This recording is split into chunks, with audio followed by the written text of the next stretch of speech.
It is cloudy outside as day turns into night. I have had 2 cans of Coke and a chocolate chip cookie.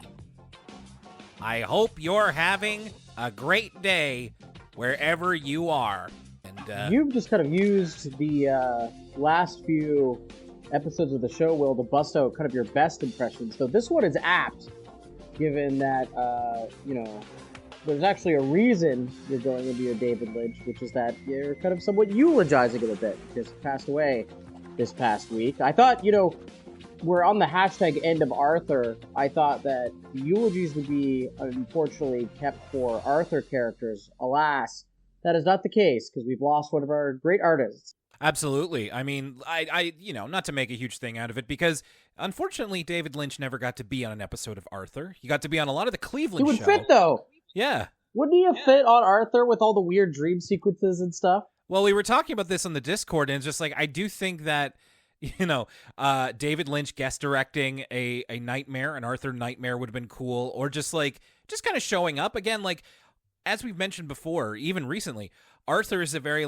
pro-art and pro-artist show, and when you're talking about cinema, David Lynch was it, in terms of, modern artists who are well-regarded, and I think that could have been a really cool feature of just, let's say, he would be, telling Fern about, she's making a story that's too weird or something, or that everybody thinks is too weird, and she meets, David Lynch, and, Fern, you have to learn to be more okay with how weird you are. Everyone's a little weird in their own way. Even though you're just creating this episode in your mind's eye, we're doing a little bit of feeder here. I can see it, Will. I can see it. Yeah. I mean, well, we won't get that chance for several reasons now, but David Lynch, incredible filmmaker, potentially divisive. Not everybody, not everybody. As all good things are. Yeah, of course. Not everybody sees the same things with his movies or his famous television show, Twin Peaks. But, I couldn't recommend enough for you to give David Lynch a try, whether it's his films, whether it's his TV shows, whether it's his, short films or music videos. I feel strongly that there is something that you will feel strongly about, whether positively or negatively. Just wanted to take a quick second, while we still have, a platform that goes out to people around the world, to say that rest in peace, David Lynch, you will be missed. And certainly we'll be carrying that weird energy forward in our lives and in this episode of Elwood City Limits, the Episodic Arthur podcast. My name's Will Young. My co-host is Lucas Mancini. We are almost finished with the television series Arthur. We are going through season 25 right now. And, it's also funny because I figured, with so little time left on the podcast, that we wouldn't really be able to keep current with Arthur. But as we'll get into in a few minutes, there is something that was recently released. That is Arthur. Not just Arthur related, it is Arthur. So we'll talk about that in just a second. There is one email that I want us to answer over at elwoodcitylimits@gmail.com, and that comes from Katie P., who is somebody that came all the way to Halifax, and we are very grateful that she did. And she wants to say, "Hi, Will and Lucas. Congratulations on reaching the hashtag end of Arthur. In celebration of concluding 8 years, I wanted to share my top 5 list of memorable moments from the pod for reminiscing. Number 1, an innocent discussion of bagged milk that triggered several emails and continuous discussions of the topic." That was one of our first in-show memes, kind of, was bagged milk. Oh yeah, that was a kind of cultural exchange, our gift we gave to the Americans, kind of explaining the bagged milk lore. And I still it's still a little alert goes off in my mind whenever I do see bagged milk at a store, just yes, we talked about. Number 2, Lucas sharing about his glue desk. Do you remember this one? Yes, I remember this. I used to fill my desk, the ones with that in cubbies in elementary school, and I would fill it completely with glue, and then when the glue would dry, I would peel it off, and it would be one big piece. Thank you for reminding me. It's just I've heard so much about your life that one kind of slipped through the cracks, but I'm glad that you and Katie remember that one. Number 3, the first throwaway character of the week retroactively given to Cave Daddy in the episode that followed. Yes, and I believe the episode is called Cave Daddy. Number 4, when the Patreon garnered enough subscribers that Will had to see Detective Pikachu. That's the first movie that I saw Justice Smith in. So, like, hey, pretty cool. And, like, you know what? Hey, if you want to hear our thoughts on Detective Pikachu, you can at patreon.com/Elwood City Limits, and you don't have to pay anything. It's totally free now. Become a free member, and then go to our movie reviews, and we have ones on Detective Pikachu, on the Monster Hunter movie, on the first Sonic the Hedgehog movie. We did a couple.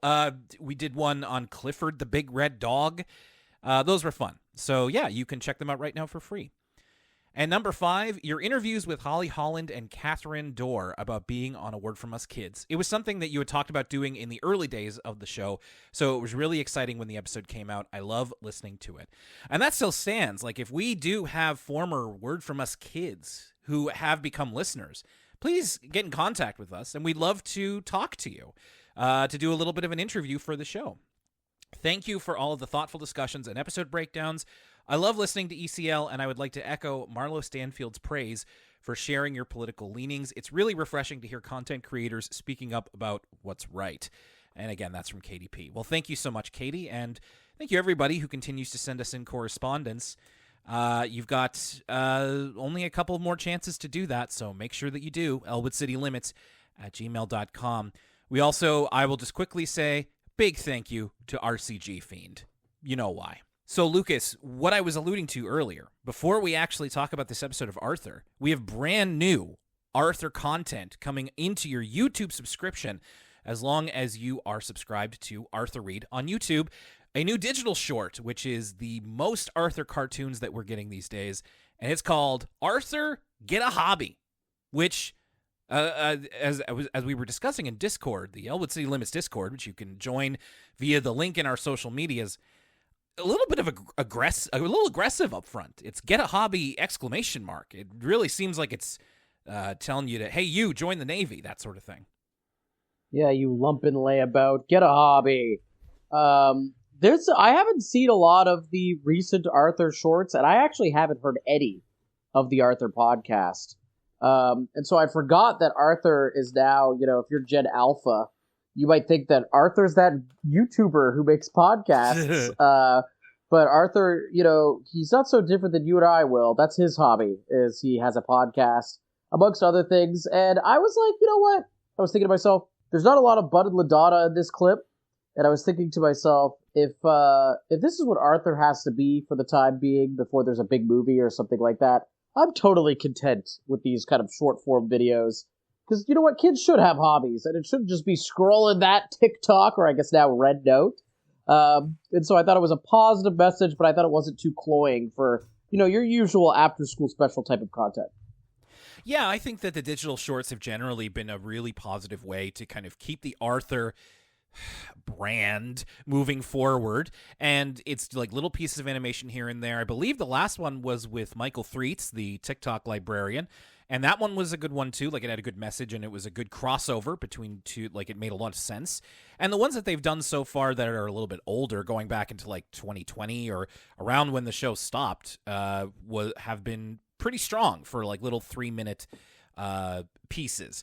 And you also get to hear and it is, as far as I can tell, the same voice cast that we would be hearing here in season 25. I think they might have changed the voice actor for Arthur. This is a Peebs question for sure. Yeah, the DW sounded a little strange too, and I was actually paying close attention to the DW in the episode we watched today. DW sounded a little stuffed up, is how I thought. Yeah. Peebs on the Discord seemed to say that it's probably the same voice actor, but yeah, no, you're right. Something did sound a little bit unusual. It was also unusual, as you mentioned, Arthur identifying as a podcaster, which is like, it almost feels like if Arthur knew who we were, it feels like getting reflexive on his legacy and that of Elwood City Limits, but I have no idea. I will just end this with a quote from Crimson Vision on the Discord, who said, "I am not going to let an 8-year-old cartoon aardvark tell me to touch grass," which is kind of what this is saying. Get a hobby. Getting a hobby is like, it's a good thing, but like in your own time. Of course. And of course, you can find that for free on YouTube. Subscribe to Arthur Reed. No reason you shouldn't if you're listening to this Arthur podcast. Okay, so we continue on with season 25. We're getting near the end. It's a very short season. With this third episode, we're going to start with Listen Up. So this starts off innocently enough, and then it takes a little bit of a left turn because we start off with Muffy and Francine. Muffy's giving Francine a new hairdo, which is a bouffant, and Francine finds it a little comical because it just kind of looks like a bit of a clown wig. But she gets a call on her cell phone, Francine does, and she's called home for something important that she is not told about. It's just her mom saying to come home immediately. And we get this odd cut from Francine getting the call to go home. We cut to the Brains Mom's ice cream shop where Muffy and Arthur and Buster are. And it's Muffy saying that Booby has died and her funeral is going to be in Florida. And I wish there's a couple things I wish about this episode, but it's unfortunate that Bubby passed away because we really liked her as a character. But as we mentioned before in the episodes where she's shown up, her actor, comedian Joan Rivers, passed away in 2014. So they were not going to recast that role, and this is it for Booby. There's a lot of characters that we won't be seeing anymore, as I've been keeping the Arthur wiki open and being like, this is the last episode for this character and this character and this character, but this particular character gets a bit of a farewell.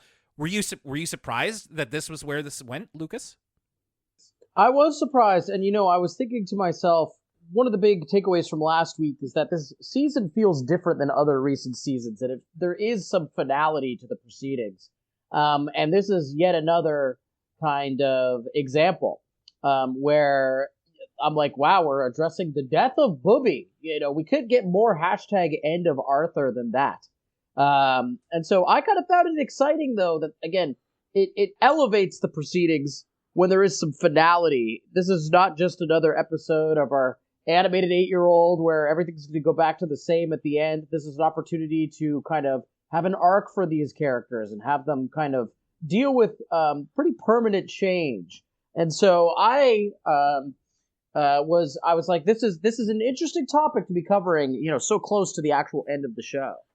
Yes, it was definitely that Booby is a character that's only showed up a handful of times, so that we would give her that kind of closure whatsoever was surprising, and that it was done in this way that was very, very hands-off, but out of necessity, surely. It might be a bit much to ask for her to pass away on camera. So, but they didn't shy away from it, and they say it right away. And as George comes into the ice cream shop with Wally, everybody lets him know that Booby has died, and they use that language. And so Francine is away for a while in Florida for the funeral. After that cold open, Muffy has arranged a surprise party for Francine's return from Florida in order to cheer her up. So she meets her outside of her mansion, brings her in. Everybody does the surprise thing. A couple of cute little presents here. Arthur gives Francine a card from DW that says, my condolences in the way that DW writes, and it has Spanky on it. Again, it's like these callbacks. You could tell that it's all as if they knew the heads, like ourselves, was going to watch these episodes and give them a little bit more gravitas than your average everyday Arthur episode. And the Brain donated to Guide Dogs for the Blind, which Muffy originally thinks is for blind dogs, in Bubby's name, because that's a charity that he had spoken to Bubby about before. So very nice things, but as Muffy is bringing Francine into her house, Francine is like, I'm really happy to just be able to talk with just you. I don't think I'd be able to handle like a lot of people right now. And of course, it's a surprise party with all of the Arthur cast, and it's just like, it's a bit overwhelming for Francine. So she, as politely as she can, she's clearly affected, but she excuses herself as she's feeling sad and doesn't really want a lot of attention. So Muffy is kind of our perspective character for this episode because she is, in her way, focus on in her way, trying to be a good friend to Francine in this difficult time. But, of course, she's being the most about it. So when Francine kind of backs away from like a big party atmosphere, Muffy backpedals and tries to have it just be the two of them, but her focus is on cheering Francine out of her sadness and distracting her from the grieving process, which is there's an aspect to that you could say is needed during times like these, but Muffy is making it the whole focus and not listening to what Francine wants. You know, talking Francine through the stages of grief at like in a bit of a mechanical way. She takes her on a spa day, again, to distract her and try to just bring her mood up, and seeming to think that will fix everything, when you and I and everybody watching knows that, you know, that's not how that works. Francine says, you know, which stage is the one where I get so frustrated with you where I put food on your head? Yeah. And Francine's kind of letting it known to Muffy, you know, why this is not going over well with her. But the idea, of course, is that Muffy, she's not listening to Francine, like, even just basically. She is bulldozing over her with all of this good intention. And this is, I mean, where we get to with this is that Muffy is going to meet Francine at the Sugar Bowl. As she goes in, Francine is already there. She's speaking with George, and she has a little cry, but she hugs George and thanks him for listening. And then Francine ends up leaving because she's emotions have been stirred up in her. She's a bit upset, so she decides to leave and cancel their meeting. So Muffy tries to talk to George about it because she initially thinks that George made her cry, but she learns that Francine finds it hard to talk to her. And so she seeks advice from George, and George gives her tips in the treehouse about listening. And I think this will be a difficult episode for people who have never liked Muffy and never will like Muffy, which we have had a 25-season arc in which we started off disliking Muffy and then came to understand her use within the Arthur narrative, and even came to like her for who she is to a degree. And her inability to listen to Francine is very annoying to watch, but it is well observed. I'm positive that both you and I know people who, in situations like these, are incapable of either not talking or, in Muffy's case, distracting themselves. Like, they're always, like, the momentum is always going, and it's really hard to get them to listen to you. Yeah, I've been Muffy in this situation. Mm-hmm. You know, and I don't want to get too much into it because I want to save some of this for my final thoughts on the episode. But one of the things in this episode that I think actually kind of makes it work is that, you know, when I realized the conceit of the episode was kind of Muffy is just not getting it, right? And Yeah. it's the arc of the episode is, okay, Muffy has to learn, you know, how to deal with these topics in a way where you're actually like hearing someone and being constructive, and she's kind of missing the mark. And when you describe it to someone, you're like, wow, that sounds like a really annoying episode of Arthur. like you said, you know, when we're first introduced to the concept of this episode, I'm thinking to myself, this could be a little bit cringeworthy. Like, it could be a little bit like hard to watch. Right. And in reality, I think that they do it in a way where Muffy's heart is so in the right place. Like, she's not just trying to get back to normal for her own sake, but she is legitimately thinking that this is what is best to help Francine. And I think that's what kind of saves it from being just so annoying and being like, you just want to turn the TV off because Muffy is being so brutal. Is this actually it's almost sweet the way that Muffy is really trying to make things better for Francine. And it's just the way she's going about it, she's missing the mark. You're right. No, that's a really good explanation of what's going on here. And we see this when George is teaching Muffy how to be a good listener, which is like, you need to stop talking. You need to be engaged with what the person is saying, because Muffy has a hard time not speaking. She has a hard time not distracting herself. It's because she be on that phone. But the number one thing is to be empathetic towards the person that you are listening to. And so Muffy, she has a good line here. She says, like, empathy is when you feel sorry for someone. I do that all the time. But what she's confusing sympathy with empathy, which is actually, like, this is a good distinction to make of, like, sympathy is feeling sorry for someone, Empathy is putting yourself in their position and trying to understand how they are feeling and what it would be like if you felt that. And Muffy hasn't really lost somebody in the way that Francine has, but she has a similar-ish experience when she talks to George about having a pet hamster named Snowball when she was younger, who she really loved, and then she never had another pet after Snowball. And George, a good listener, allows her to talk through it.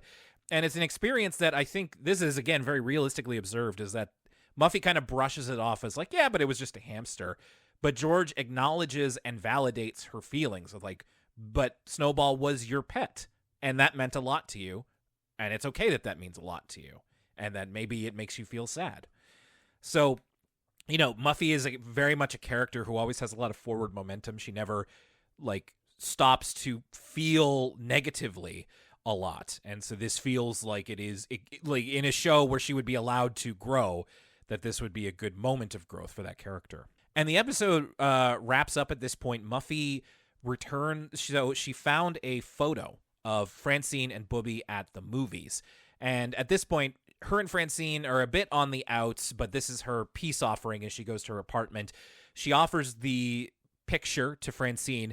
By the way, Francine says that Booby took her to see 5,000 explosions and a supernova, which Muffy, Francine, and Booby all did not like at all. So again, a challenging piece of art in the Arthur universe is 5,000 explosions and a supernova. True, and I feel like we've heard divisive things about 5,000 explosions at a supernova. We've heard characters wanted to watch it again, and we've heard characters really kind of rub up against it and not enjoy it. So there is no fictional thing in Arthur, whether it's Revenge of the Movie or whatever it's the Confuse the Goose Game. There's no piece of media in Arthur I most want to experience than 5,000 explosions at a supernova. Absolutely. I completely agree with you. And Muffy offers to listen to Francine and how she's feeling. And we don't see the conversation from there. They go into Francine's room and then the conversation is had off screen, but you can tell that Francine is beginning to talk about her experiences of the funeral and how she's feeling. And so this is a step in the right direction, like a very classy way to kind of end that thread. And now, a word from us kids. And now, a word from us kids. This is Miles and his first grade class, and they are learning about good listening. And I was afraid at first of just like, oh no, how to listen to somebody whose like family member has just died. No, just listening in general. So they're doing some exercises where they're practicing in groups. They have like big speech bubbles for the person who's talking. They have giant ears for the person who is listening.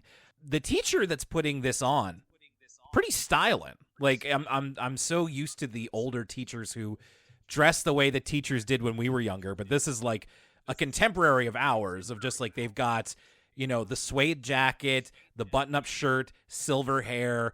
They got a lot of like fun props in the classroom of just like, this must be like, it seems like everybody's favorite teacher. Yeah, I didn't have much to say about this award from us kids moment sequence beyond like, I don't know, it's they're relating it to the kind of difficult discussions in the episode, but making it a little bit less morose. Like it's more about being a good listener in general, as opposed to specifically about someone trying to go through grief.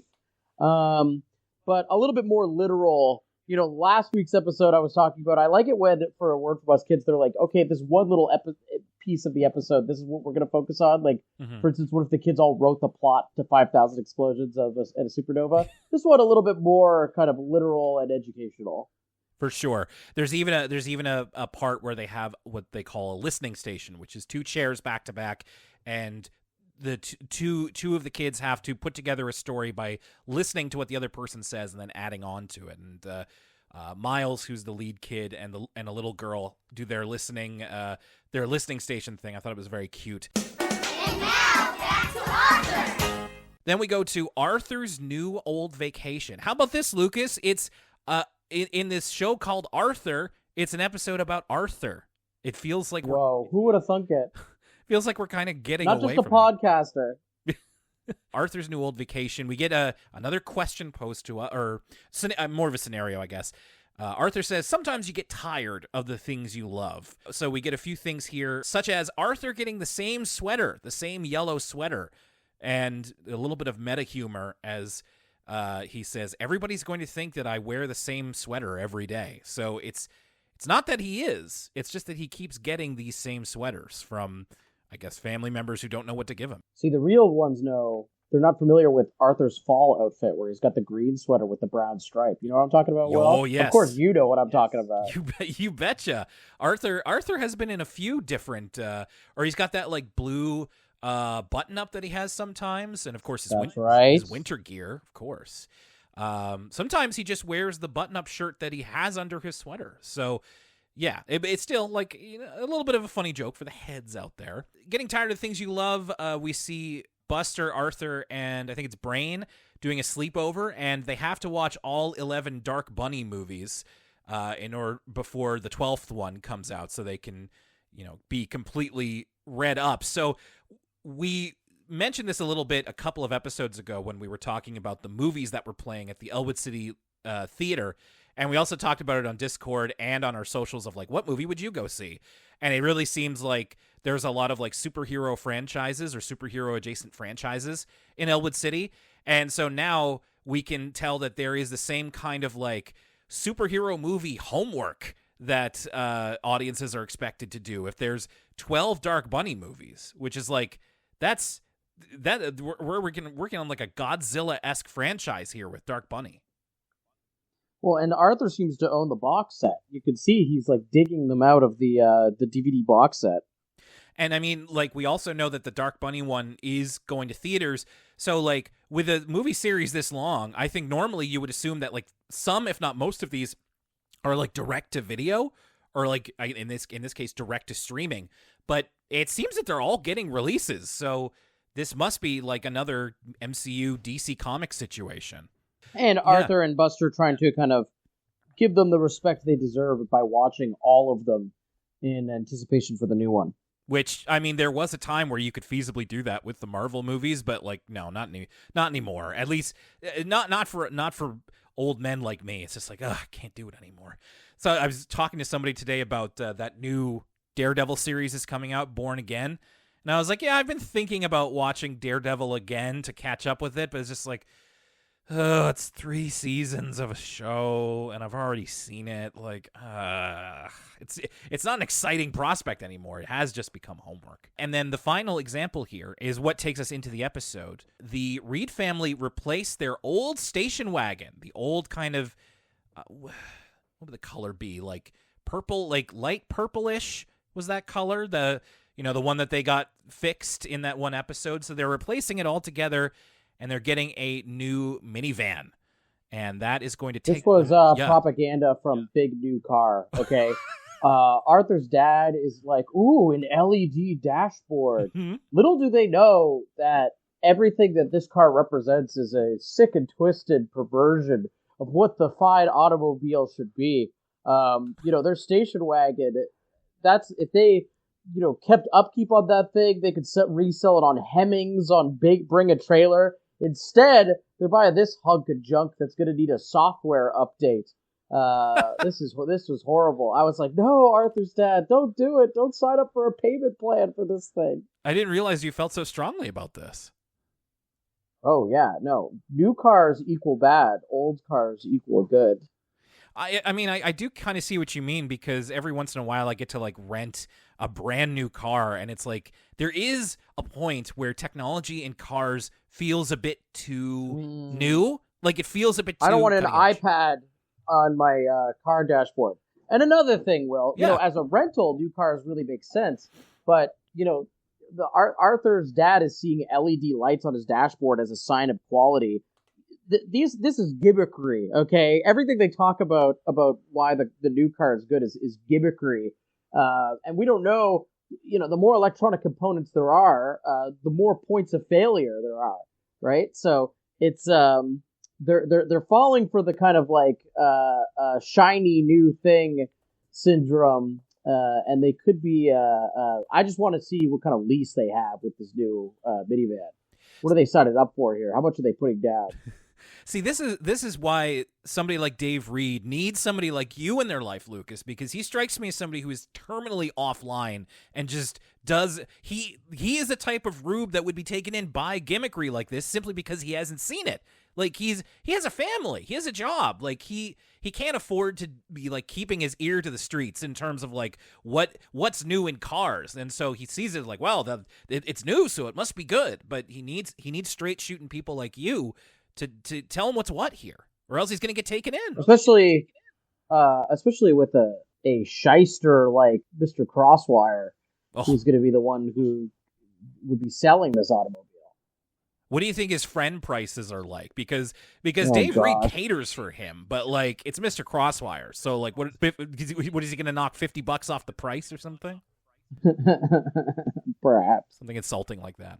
Anyway, they are getting this brand new minivan, and it is for their annual visit to Cod Pocket Beach, which is their annual family vacation that Arthur, speaking of getting tired of the things you love, Arthur's not really enthused about that, especially not when we see where Arthur really wants to go, because after the cold open, Buster and Arthur are biking, and Buster says he's going to Dead Man's Cove theme park, and we see a commercial for it. It's a pirate-themed theme park that, it reminded me of a certain few things. But Dead Man's Cove, like there's roller coasters and all this kind of midway stuff. It's very like seaside amusement park type thing. Like, what were your impressions of Dead Man's Cove? Dead Man's Cove. I mean, I'm not the older I get, you realize, listen, a theme park would still be fun. Water park. No wonder parents hate water parks. Oh, yeah? You know what I mean? I feel like there's a sense of like a water park when you're an adult. It just seems disgusting. There's these children in these like chlorinated pools. You gotta wait in line. Yeah. In your bathing suit. People are getting stuck in the tube. I don't know. There's just something about a water park in particular, like a water-themed theme park, that is particularly off-putting as opposed to a regular theme park, which I can still probably get down with. Like, there's more. It's not just like a water park. It's just loosely pirate-themed. Like, There's regular attractions, and we see kind of the really nitty-gritty details later on once we see Arthur's PowerPoint presentation, or kind of old school. It's not actually a PowerPoint presentation. He's got a giant pieces of presentation board. I don't remember what those are called. The giant notepad. Oh, my dad used to use one of those back in the day. And we see a little bit more details about it. But I don't know. I'm not sold on Dead Man's Cove. It does feel like a kind of theme park that would be appealing to kids more than adults. I was just thinking, like, it's very interesting now that we are nearing the end of our journey with Arthur that I can feel your dad opinions beginning to form, whether it's about today's luxury automobiles or water parks. Like, I like it. Like, and I don't disagree. Like, I think you make some good points with the water park thing, but I've never quite looked at it that way. So I just think it's interesting. I wonder if Lucas from 9 years ago would feel the same way about water parks. Yeah, there's no way to tell. This is the journey you go on recording a podcast for so long. It really is. So, like you say, Arthur, this episode is trying to convince his family to go along with Buster to Dead Man's Cove theme park instead of their traditional vacation spot. And this hit me right away. So, again, we've talked about this many, many times. The later seasons of Arthur love to remix old episodes. It's usually that they are taking an older episode and doing it again with a different character. This one feels to me like a mashup of 3 different episodes, and let me know if you kind of see the vision here.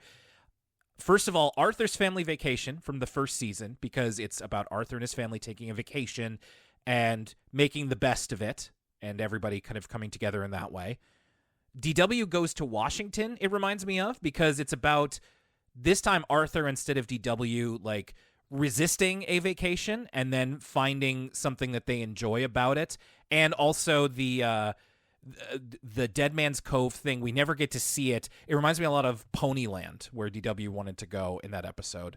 Yeah, this is kind of a soft remake of the Ponyland. We're always talking about these soft remakes in Arthur. Yeah. The Ponyland thing, it's very reminiscent.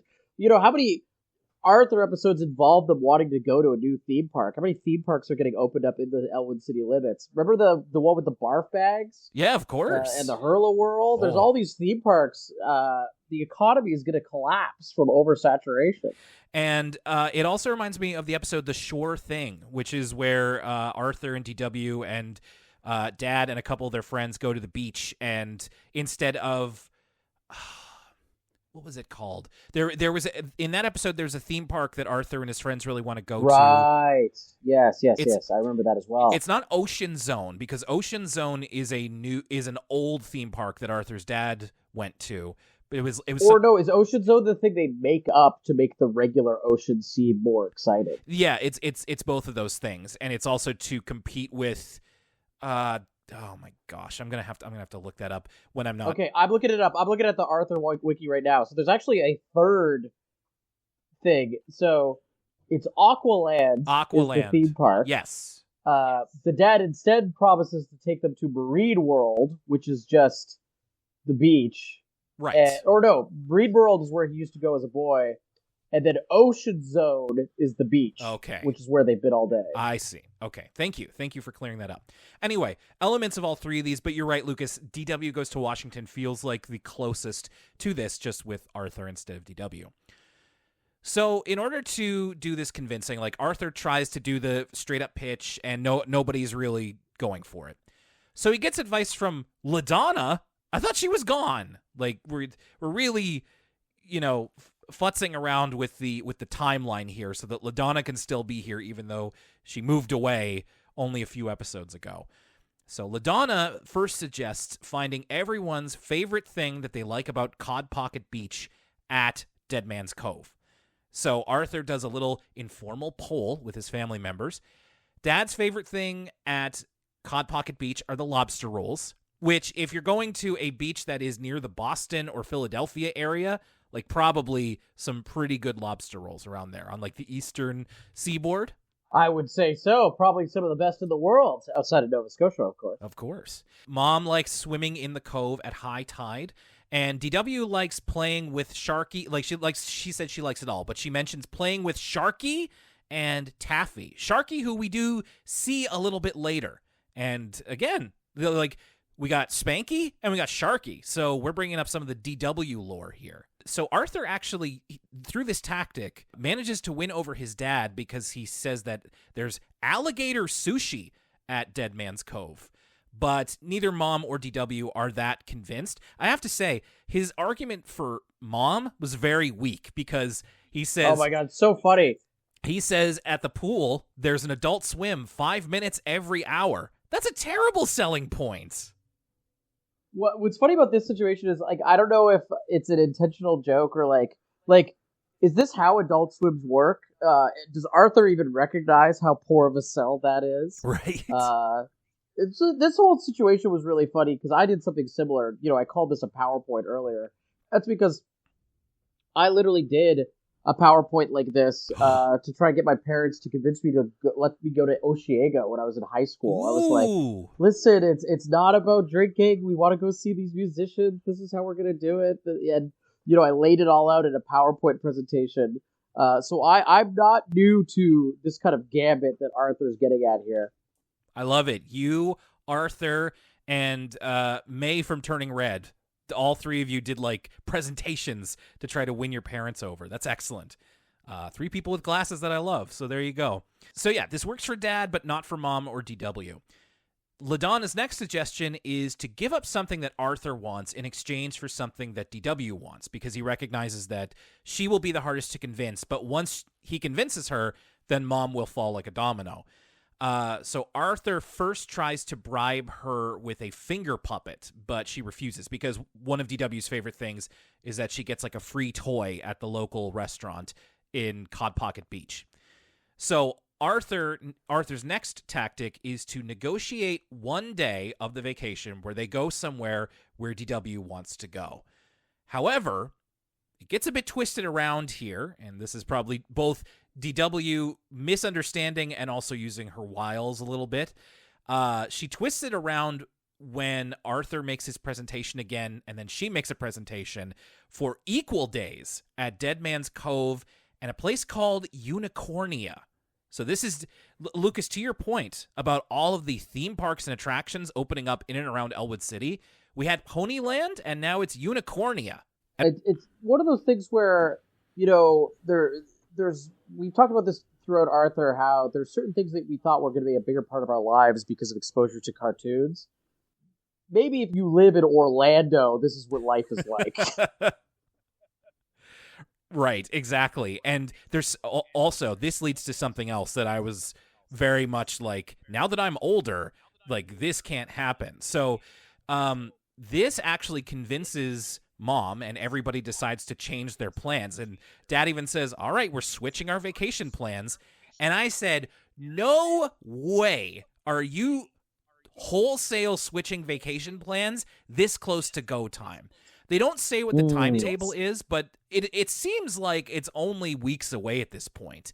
And having just been on a Christmas vacation to to Cuba, I went to Cuba for Christmas with 12 of my extended family members. You have to plan that stuff. We had to plan that months in advance. And right. It's a little bit easier when you're driving with 4 people, but I know what you mean. That I was surprised. I thought that Arthur was never going to win this gambit anyway because just the logistics were set in stone. They have the cabin booked.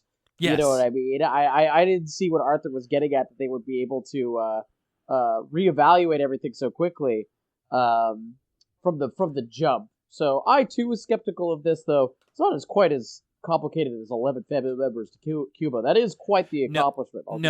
But this, it's still like, it is like switching reservations from like a cabin to a hotel somewhat last minute, and it's just like, it is not that easy. Like, I'm really surprised that Mom and Dad even let themselves be talked around by this, because normally it's like, nope, we're already booked, too bad. But then we wouldn't have an episode. A bit more bad news here, because now Arthur has unfortunately been hoodwinked into more days at Unicornia than he realized. And Buster comes to the Sugar Bowl the next day and says that he and his mom aren't going to Dead Man's Cove anymore because it's shut down. And this, I got a huge laugh out of this. After the owners stole a bunch of money and fled the country. That's really funny. And you know what? It backs up how chintzy all these theme parks look. Yeah. So perhaps the writers knew a little bit more than they were. I perhaps let on it early in the episode. It's just a surprisingly adult thing. And then LaDonna says, actual pirates. And Buster says, the place felt authentic because it is. And so that means no more Dead Man's Cove. The original plans of Cod Pocket Beach are still on, which everyone's happy about except for Arthur. However, this time, Buster and Bitsy are joining them at Cod Pocket Beach as well. Arthur and Buster have their little walkie-talkies, which they sometimes use. Their call signs, Buster is Red Wolf and Arthur is Delta Captain. So, pretty cool. So Buster and Bitsy join in. Arthur and Buster are, again, not super duper enthused about this. And this is where we get a little bit of like the shore thing and Arthur's family vacation at the end. Because while they're exploring around where things, they're exploring around the environment of Cod Pocket Beach and where their cabin is, they find the equipment room, which is where Arthur thinks they just keep, like life-saving and swimming stuff. But they find a ping pong table, and they end up playing ping pong because they can't find the ball or the rackets with a wiffle ball and scuba gear. And they have a really fun time, and they decide to call this place Dead Mouse Cove. And I forgot to mention before, when they say Dead Man's Cove or Dead Mouse Cove, they do the little echo like they hear on the commercial. Dead Man's Cove, Cove, Cove. No reference to Dead Mouse 5, the famous DJ Dead Mouse, Will. Oh. No? Oh, well, maybe. Hey, you never know. That would be something I'd love to ask the writers. Now, after we were referencing that other episode where they go to the ocean zone, this is eerily similar. It's essentially the same lesson. Mm-hmm. Yeah, actually, it's pretty much the exact same lesson the more I think about it. So this is, again, yet another soft reboot episode. But, we'll get into the final thoughts in a moment here. For sure. Yeah, let's do that right now, because that's the end of that episode. Let's rewind it back to Listen Up. Lucas, how did this one strike you? I enjoyed Listen Up. Like I said, there's a gravitas to these final season episodes where they feel important. They feel like we're kind of working our way towards a conclusion in a way that Arthur hasn't felt like before. And so I thought, if we were going to, not to be glib here, Will, but if we're going to kill off an Arthur character, right? Booby is the one that makes sense, because the one person that's going to maybe die in children's lives is a grandparent. Yeah. Right? We can't have it too dramatic where we have, Binky get hit by a car or something. That would just be too horrible. Oh. And so if we are going to have an episode about death and grief, it makes sense that it's Booby. And because Booby's voice actress is dead in real life, it makes sense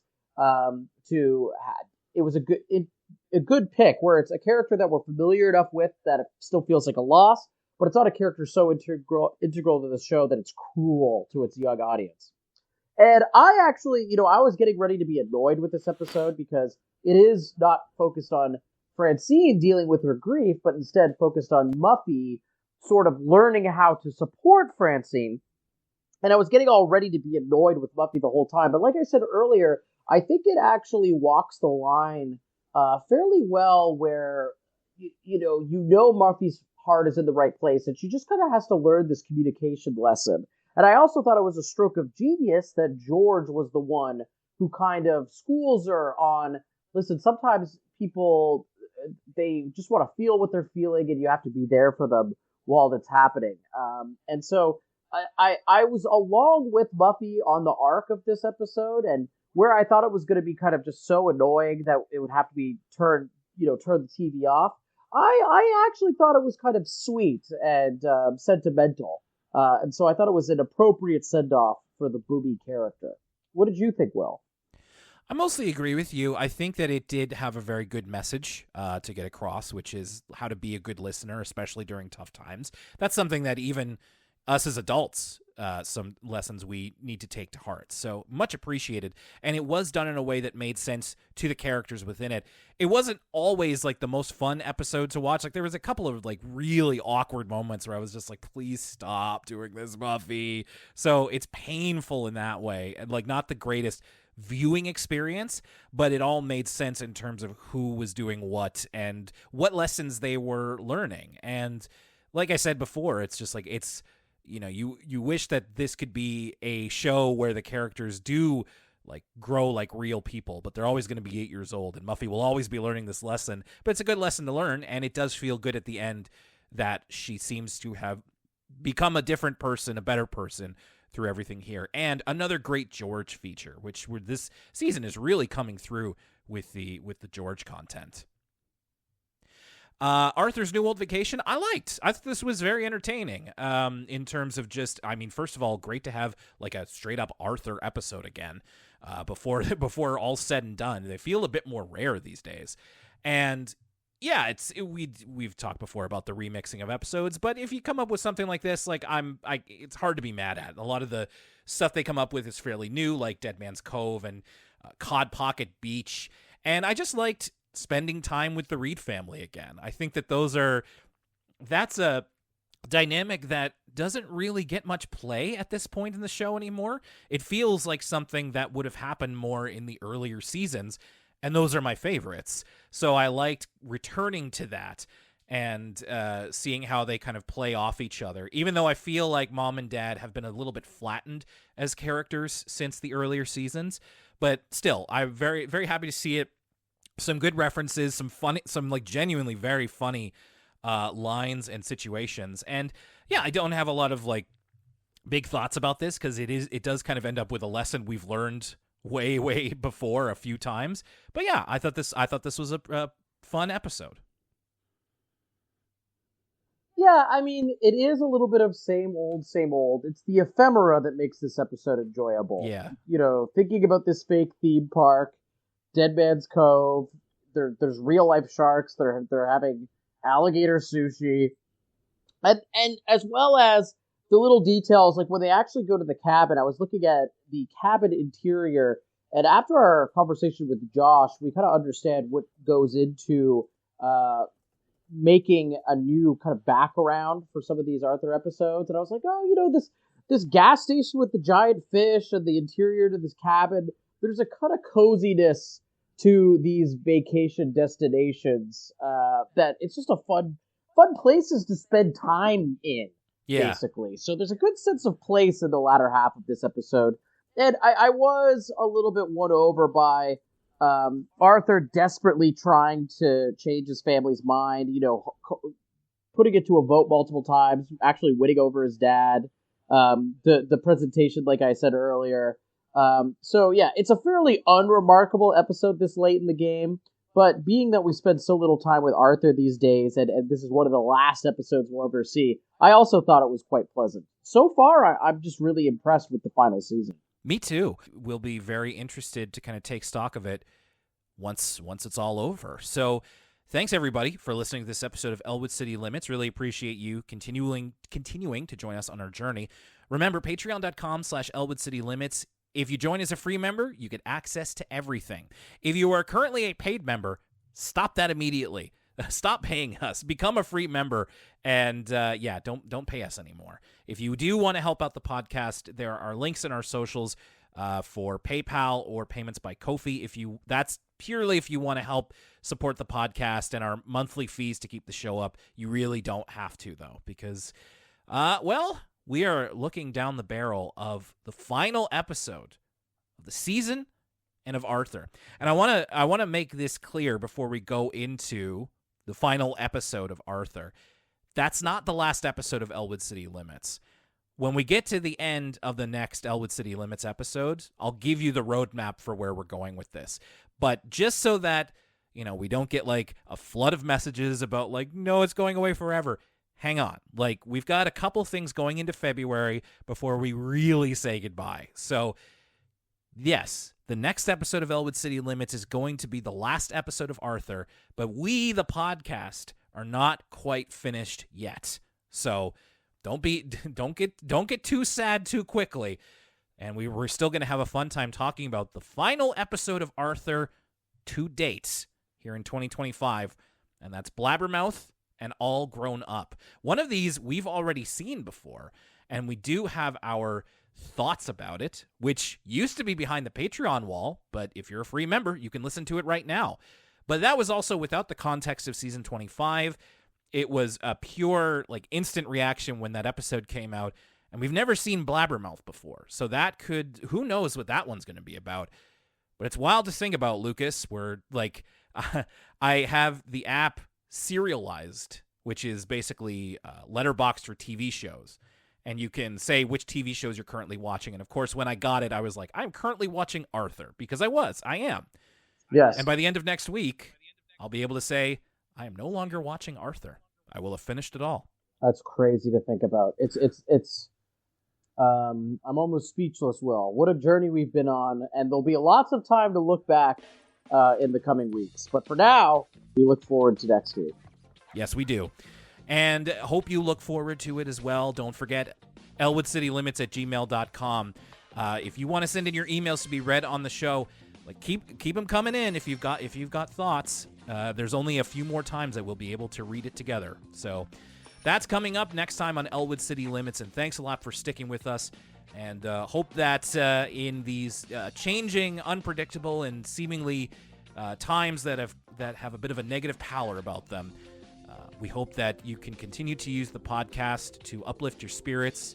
You can continue to watch something like Arthur to do just that, and that we can find some happiness and peace in the little community that we've created. Join us on Discord. You can find the link in our socials at our link tree. My name's Will Young, and for Lucas Mancini, we're not giving up the best taffy for some cheeseball pirate party. We'll see you next time.